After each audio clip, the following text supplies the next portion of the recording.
Hello everyone, তনয়ার পাকশালাতে সবাইকে স্বাগত জানাই। এখন শীতকালে এই কফি দিয়ে মাছের ঝোল সত্যিই খুব ভালো লাগে। গরম ভাতে যদি এরকম কফি দিয়ে মাছের ঝোল পাওয়া যায় তাহলে আর ক্ষীর প্রয়োজন বলো তো। দুপুরবেলাটা জাস্ট জমে ক্ষীর হয়ে যাবে। তোমরাও আমার সাথে একমত তো? তাই আজকের রেসিপি ফুলকপি দিয়ে কই মাছের ঝোল। দেখো, এখানে আমরা কিছু কপি এইভাবে গোল গোল করে কেটে নিয়েছি। আর তোমাদের কাছে অনুরোধ রইল, যারা ফার্স্ট টাইম চ্যানেলটা ভিজিট করছো তারা অবশ্যই চ্যানেলটা সাবস্ক্রাইব করো, পাশে থাকা বেল আইকনটি প্রেস করো যাতে নতুন নোটিফিকেশন তোমাদের কাছে চলে আসে। এবার দেখো, একটা গুঁড়ো মশলা করে নেবো, যার জন্য দেখো কড়াইতে দিয়ে দিলাম 1 চামচ মতন গোটা ধনে, 2টো এলাচ আর 1 চামচ মতন গোটা জিরে। এটাকে খুব নেভা আছে ভালো করে একটু টেলে নিতে হবে। ততক্ষণ এটা গুঁড়ো করতে থাকি। আর এখানে আমরা দেখো মাছের মধ্যে, কই মাছের মধ্যে দিয়ে দিলাম পরিমাণ মতন নুন, দেব পরিমাণ মতন হলুদের গুঁড়ো, দিয়ে এটাকে খুব ভালো করে 5 মিনিট মতন মাখিয়ে রাখবো। ততক্ষণে কড়াইতে দিয়ে দিলাম পরিমাণ মতন সাদা তেল। এদিকে এটা আমরা শিলনোড়ায় গুঁড়ো করে নেব। দেখো, তেল খুব ভালো করে গরম হয়ে গেলে দিয়ে দিতে হবে এই কই মাছগুলো।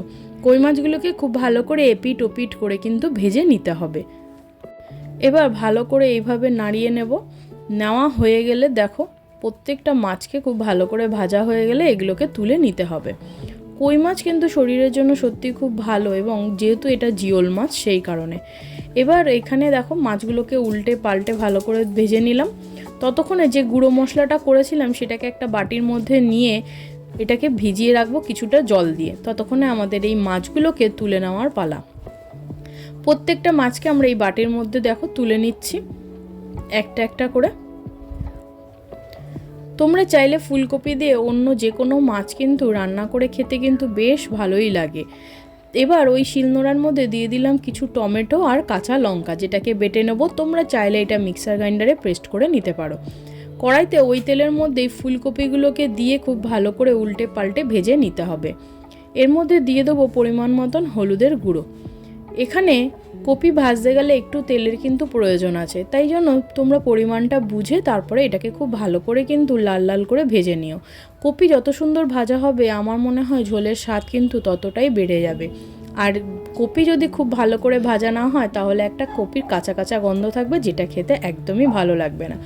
দেখো, কপি কিন্তু খুব ভালো করে ভাজা হয়ে গেছিলো। আর মশলাগুলোও তোমাদের দেখালাম যে বাটির মধ্যে তুলে রেখে দিয়েছি। এবার এর মধ্যে লম্বা লম্বা করে কেটে নেব কিছু আলু, যেগুলোকে প্রথমেই আমরা কেটে রেখেছিলাম। এগুলো নতুন আলু, তোমরা চাইলে যে কোনো আলু ইউজ করতে পারো। এগুলোকেও কপির সাথে খুব ভালো করে দেখো উল্টে পাল্টে ভেজে নিয়েছি। এবার সম্পূর্ণটা কড়ার থেকে তুলে নেওয়ার পালা। দেখো, এখানে আমরা বাটির মধ্যে সম্পূর্ণ এই কপি আর আলু তুলে নিচ্ছি।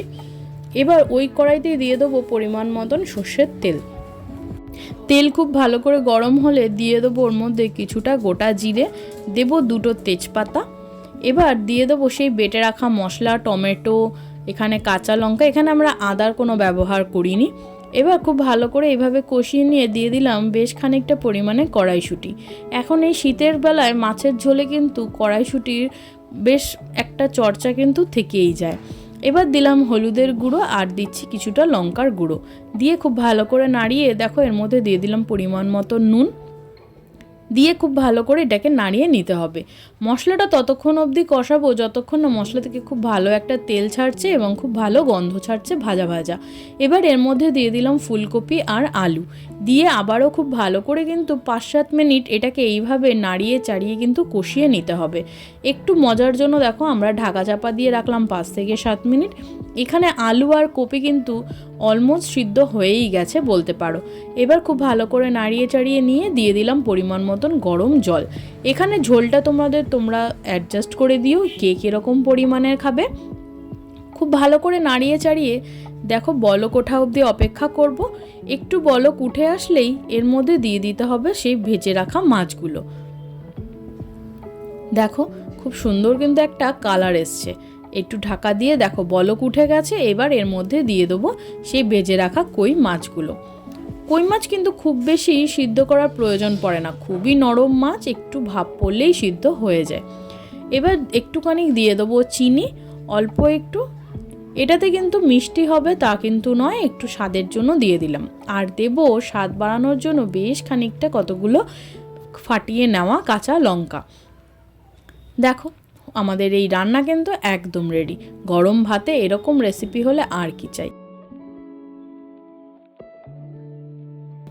পুরো ভিডিওটা দেখার জন্য তোমাদের অনেক ধন্যবাদ। দেখা হচ্ছে নতুন আর একটা রেসিপির সাথে। আমি আর আমার মা ফিরে আসছি আর একটা রেসিপি নিয়ে।